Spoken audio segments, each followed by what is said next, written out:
8 words. That is the entire exam note that decides your rating. Full range of motion, no pain on examination. Those 8 words sit between you and $356.66 a month, every month, for a shoulder that still lifts over your head. It just hurts the whole way up. If you've got bursitis and you got lowballed at 10% on a shoulder, one sentence decides your check. It isn't in the law. It's in a manual the VA writes for itself, and we're reading it out loud before this is over. I'm Lewis, and I've watched that exact letter land on a kitchen table. 0%. Service connected, they wrote, but non-compensable. The man couldn't lift a bag of dog food, and the paper said his shoulder was fine. Hey, this is Nora. Diagnostic Code 5019. That's bursitis, and that's the whole of what the schedule says. 2 words and a number. It's Grace. The code doesn't rate the bursa. Look where the thing actually sits. It's a little sack of fluid riding between the tendon and the bone, and the VA has no interest in it whatsoever. Rated on motion, never on the sack. That's the trap. Veterans walk in with an inflamed bursa and expect the bursa to be the claim. It's never the claim. The motion is the claim, and the pain inside that motion is the money. Yeah, here's the piece we go deeper on today than we ever have, because bursitis is where that rule shows its teeth. 4.59 is where it lives. Section 4.59 of Title 38 says an actually painful joint is entitled to at least the minimum compensable rating for the joint. Read those last 4 words again. For the joint, not 10%. Not a flat number the VA picks. The minimum for the joint you're actually complaining about. Nobody reads the last 4 words, and the last 4 words are where the money hides. 4 words. Worth about $200 a month. Painful motion nobody wrote down is worth nothing though. 30-minute exam, good day, the arm goes up and the note reads full range of motion, no pain on examination. Careful with what's coming, because people hear it and file the wrong joint. The identical rule, the identical painful motion, pays $180.42 in your knee. In your shoulder, it pays $356.66. Same body, same pain. 2 moves ahead, that gap is the entire episode. All of it is written up in plain English at va.professorerica.com, free rating tools sitting right next to it. Grace, you've been chewing on the question underneath every bursitis thread there is. Say it. Reluctantly, because it makes me angry every time I read a version of it. It goes like this. My shoulder bursitis flares every day, but my x-ray came back clean. Does that mean I get nothing? That's the question, and the answer is the opposite of what he thinks. Clean. He said clean like it was a verdict against him. Clean is exactly what a bursitis x-ray is supposed to look like. Stick with me, because by the end you'll know why that clean film is his argument and not his problem.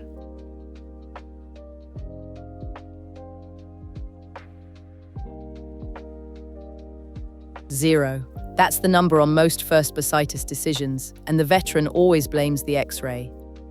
Look at what an x-ray actually does. It photographs bone, and it does that beautifully. Degenerative arthritis shows up on film because arthritis eats cartilage and narrows the gap between 2 bones, and a narrowed gap is something a picture can measure. Now put a bursa in front of that camera. A soft, fluid-filled sac sitting outside the joint. The film's got almost nothing to say about it. Routine, unremarkable, normal. And that word normal is what lands in the file, and it lands there like a verdict. The bursa is soft tissue, and that's not a weakness in the claim. It's the anatomy. Cartilage lives against the bone. The bursa sits a layer out, and out there the film goes blind. Okay, 2 routes into a rating, and arthritis gets the easy one. The x-ray route needs bone damage on film, and in 2 or more major joints that pays 10% flat. For bursitis, that route is Closed. Not narrow. Closed.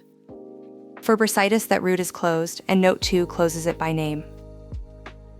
The 20% and 10% ratings based on x-ray findings will not be utilized in rating conditions listed under codes 5013 to 5024 inclusive. Bursitis is 5019, right in the middle of that range, and 5020 is tendinitis. which is right next. No, 20 was removed. Tendinitis is 24 now. 24, fine, the point stands. Every veteran waving a clean film at that exam is arguing about a door that was locked before he got there. Hang on, why is it even called a bursa? That's not a medical-sounding word. It's the Latin for purse, a little pouch. A purse, so the VA won't look inside the purse, and instead it asks how well you can still swing the arm the purse is attached to. We already ran this experiment with tendinitis, and it landed in exactly the same place. Okay, 3 exits past the topic. Back to the door that's open because that's the one that pays. Read the mechanism because it's doing something strange. When the limitation of motion of the joint is non-compensable under the appropriate diagnostic codes, a rating of 10% applies for each such major joint affected by limitation of motion to be combined, not added. Non-compensable, meaning your arm goes up like everyone else's. Meaning your arm goes up like everyone else's, and it still pays. Cheap move now, expensive to fix later, so hear the next sentence exactly as written. Before anybody gets excited, let's bound who this actually helps, because the internet is about to tell you every veteran with a sore shoulder is owed a check. You qualify for this conversation if the bursitis is service-connected and there's real painful motion in that joint. It is not for you if the joint moves freely and nothing hurts, because 4.59 only recognizes a painful joint. It doesn't invent a rating out of a diagnosis. A bursitis label on a joint that doesn't hurt is worth exactly nothing, and I would rather tell you that now than have you sit through a rating decision that says it for me. Blunt and correct. Satisfactory, that's the magic word, and it isn't the one you'd bet on. The regulation says limitation of motion must be objectively confirmed by findings such as swelling, muscle spasm, or satisfactory evidence of painful motion. Everybody fixates on objectively. Nobody notices the third item on that list doesn't say objective at all. It says satisfactory, and satisfactory is a much lower bar than the one you've been holding yourself to. Carry that word with you. Who gets to supply satisfactory evidence isn't who you assume, and we settle it in a few minutes. It works like soda bread Saturdays in my house. Nobody ever wrote that recipe down, and it still runs the kitchen because everyone in the room can testify it happened. So, if nobody wrote down the pain at the exam, can the veteran's own statement still be the evidence? It can. Hold it though, because there's ground to take first. Question for the room and for you at home. Bursitis loves 4 places: shoulder, elbow, hip, knee. How many of them count as major joints? Guess before Grace does. 2. The shoulder and the knee. I'd bet the other 2 get swept into some minor group. All 4. Section 4.45 names them out loud: shoulder, elbow, wrist, hip, knee, ankle. Every place bursitis prefers is a major joint, which means each one can carry its own 10% when the motion is non-compensable. You're right that I lowballed it, and you're right that it doesn't matter, which is annoying. Because if all 4 are major, why do 2 of them pay double the other 2? Everything so far only proves the door is open. The next 10 minutes is where veterans leave $200 a month on the floor. Let me pause for just a second because this genuinely helps. If you are getting value here, hit that like button, then subscribe and ring the bell. It costs you nothing, and it is the single biggest thing that keeps these videos coming.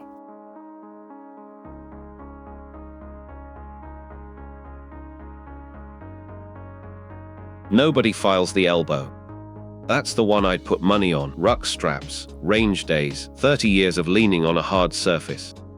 The elbow swells up like a golf ball and the joint still bends fine, so it never gets claimed. A joint that bends can't be worth Double in a shoulder though. That belief costs twice as much there. A joint that bends can't be worth money.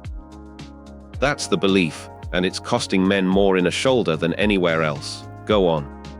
The minimum follows the joint, not the condition. That's this whole scene in one line. Which nobody tells you. Take it slow here, because this next part's the one people rewind.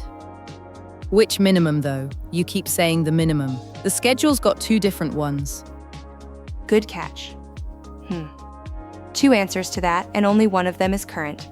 Lewis. Take the two sentences apart. 5,003 names 10%. 4.59 names the minimum compensable rating for the joint. Those aren't the same sentence, and since 2016 the VA has treated the second one as the one that controls, which means the ladder you land on belongs to the joint and not to the disease. The shoulder's ladder is DC 5201, and its lowest compensable step is 10. Same as everything else in the schedule. 20. There's no 10 on that ladder at all. 5201 opens at 20% for an arm limited to shoulder level, and it climbs from there. The rung you're reaching for was never built. So under the VA's own manual, a painful shoulder shouldn't be sitting at 10. Not on that code. Say why, Lewis. Most of the argument we get on this is people insisting the floor is 10. It isn't. Knee, hip, elbow. Those ladders all start at 10. Knee flexion under 5,260 starts at 10. Thigh flexion under 5,252 starts at 10. Forearm flexion under 5,206 starts at 10. 3 joints, 1 floor. Which makes the outer hip the saddest one in the schedule. Trochanteric bursitis sits on the point of the hip, and veterans spend years filing it as a back condition and losing because the pain radiates down the leg and the paperwork chases the pain instead of the bursa. So what does a veteran actually do with that? Circle the date you first told a doctor it hurt. That's your evidence. Call it the wince rule, because that's all it really is. Did the joint make you wince, and did anybody write it down? Here's the word I told you to carry: paid in full. Satisfactory doesn't mean a doctor's note. The court in Petiti was explicit about it, and the sentence is worth memorizing. Section 4.59 does not require objective evidence of painful motion, and credible lay testimony can consist of a veteran's own statements describing symptoms capable of lay observation. Read that twice. Your statements, not the examiner's, yours. Yeah, sit with that one. Your own statement is evidence. Your spouse's is evidence. Watch what the examiner actually does, because 30 seconds of this sets your number for years. The arm goes up. He's watching the arc, not the face. On a good day the arc looks like anybody's arc, so the box gets ticked, no pain on examination, and a joint that's hurt you for 11 years is officially fine. So say it in the room, out loud. It hurts when I raise it, it hurts right here, and it hurt yesterday. And if it's in both shoulders, both knees, and an elbow, what then, Erica? Are we describing a man walking around at 90% for a set of sore joints? 90's conservative, Lewis, 5 joints, 10 apiece, and that man's over 100% before lunch. The VA owes him a parade. He's at 40, combined, not added, those exact words. The most expensive misunderstanding in this building. Okay, that was good. Now do it for real, because combined, not added is the sentence that turns the fantasy into a check. So which is he? 6 painful joints, rich man, or 40% man?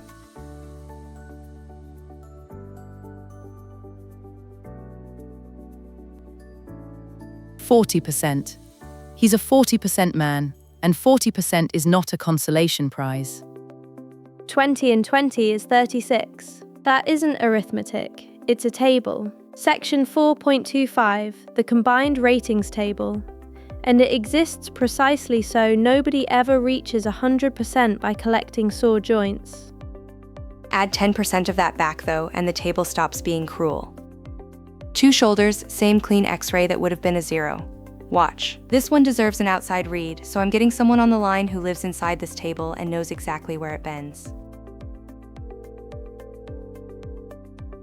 People say the minimum like the minimum is one thing. It isn't. The regulation sets a minimum for the joint.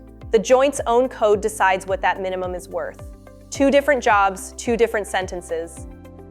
So for a veteran sitting there with a shoulder that hurts and an x-ray that says nothing, what actually decides it? 9 times out of 10, it's one line in the exam note. Pain on motion, yes or no? If it's a yes, that shoulder can't be rated below 20 because 20 is the lowest thing 5,201 offers. And when the rater disagrees with you? The rating side I know cold. Once it goes up to the board, that's a different animal, and I'd want a VSO who lives in that world sitting next to you. At the regional office though, the 20 holds. And when the same man has it in both shoulders? Then you're out of the rating schedule and into the combining rules, and there's a piece of them almost nobody claims. Ask Grace about the bilateral factor. Thanks for having me on, and tell your viewers the boring paragraph is usually the expensive one. The bilateral factor, 36, plus 10% of 36, call it 3.5, 3.6, exactly, 39.6, which rounds to 40. 2 shoulders, 36 on the table, plus the bilateral factor. Rounded to the nearest 10, that's 40%, and 40% pays $795.84 a month. Same clean X-ray that would have been a 0. Huh. Okay. That changes my answer. I had this filed in my head as a nuisance rating. A 10 here, a 10 there, not worth the paperwork. $795.84 a month isn't a nuisance. That's a truck payment and the insurance on it every month for the rest of his life. But the bilateral factor only fires on paired limbs, 2 arms, 2 legs, not an arm and a leg. And no parade for 6 joints, Lewis. There's a rule that eats half of what people try to build here, and it's the beam rule, the way a structural engineer says it at my own dinner table. You don't count the same beam twice. So the real question isn't how many ratings I can stack on one shoulder. It's how many different things that shoulder is actually doing. Section 4.14 bans the rest in a line. 1 disability, 1 evaluation, no matter how many names you find for it. A bursitis rating and a painful motion rating on the same shoulder were never 2 things, so the schedule pays for them once. Which is where people go wrong, Grace. That's the trap. Veterans here combined, not added, so they go hunting for a second code on the same joint, which is exactly the thing 4.14 exists to stop. Different joints, not different names for one joint. 1 line each on the form is the 21526EZ, that one. That's the safest route. I mean, safest if the pain's already in the record. Whether it's safe with a thin file is the harder question, and it's harder because none of this came from Congress. It came from a court case, and then from the manual the VA wrote after it. Everything so far protects a rating you already have.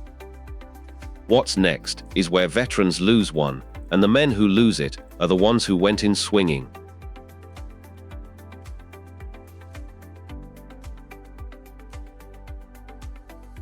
Here's what's on the table. A veteran sitting on a 10% shoulder can go ask for the 20 the manual says he's owed. Nora says file it today. Lewis says that's how men lose the 10 they've got. Back pay reaches the day you file and not 1 day further. Regulation, manual, court. Sitting on it burns money he never gets back. File it. Run the exam in your head before you run the claim. He files, they schedule him, and he walks in on a Tuesday when the shoulder happens to be quiet. The examiner writes no objective evidence of pain on motion. Now the same file that gave him 10 has a fresh current exam sitting in it saying the joint doesn't hurt. I've watched a man argue himself down to 0 with a piece of paper he asked for. He was owed the 20 either. Sorry, blunt question. Can they actually reduce him off one bad exam? He was owed the 20 either way. And yes, a fresh exam can support a reduction. Fair point. Still not a reason to leave the money sitting there. Lewis put a floor under that. What exactly would you need in the file before you'd let him file? 3 things, and none of them cost $1. Treatment notes from the last year where somebody wrote the word pain next to the word shoulder. A lay statement in his own words, because Petiti says his own words are evidence. And a statement from whoever watches him fail to reach the top shelf. Put those 3 in the envelope with the claim, and the good day exam stops being the only witness in the room. He isn't asking them to believe him. He's handing them a record they're obliged to weigh. That I'll give you. Naked claim. Bad idea. Before either of you finishes, there's a shape of case that keeps landing on this exact fault line. Can I walk it? The two-shoulder one? Go. Call him Hollis, a composite, but the shape is everywhere. Retired truck driver, 60-something, bursitis in both shoulders after a loading dock career the Army started for him. Rated at what? 10 and 10, which combines to 19 and rounds to 20%. $356.66 a month, for years, and he thinks that's the ceiling. Floor, both shoulders at 20 and he's at 40. So he's short $439 a month. Every month, for years. And if his file's thin, Hollis is precisely the man who walks in at 10 and out at Then thicken the file. We agree. So read me the actual. Out at 0 is what I was about to say, and out at 0 is a real place people land. One at a time. Nora first, then Lewis. One sentence each. Read me the actual line, not the summary of it. The line. The line I promised you at the top of this video. Last year, the board quoted the VA's own adjudication manual, and here's the ruling. Painful motion of the shoulder evaluated under 38 CFR 4.71a, DC 5201, warrants the assignment of a 20% rating, the minimum compensable rating. That's been VA policy since May 23, 2016. 20, not 10. 10 years, and nobody told him. So here's what I tell you. Shoulder plus painful motion in the record, and the floor is 20%. A decision that parks you at 10 is applying a rule the VA retired 10 years ago. That settles it. You've got the floor from me. 2 things back. The 20 is right, and I was wrong to call this a nuisance rating. What I'm not giving you is the timing, because the manual doesn't sit in the exam room with him. To borrow Grace's word, the wince rule only pays if somebody sees the wince. Then build it and file it. Same month. So who does each path fit? Pain already in your records this year, Nora's right, and every month you sit on it is money gone. Thin file nobody's seen since separation, Lewis is right, and 30 days of building it first is 30 days well spent. Knee, hip, or elbow, the floor is 10 either way. Walk away with this, the floor follows the joint, not the diagnosis. That's what happens when the joint is a shoulder. What happens when the VA staples the wrong code on it is a different disaster, and we owe you that one.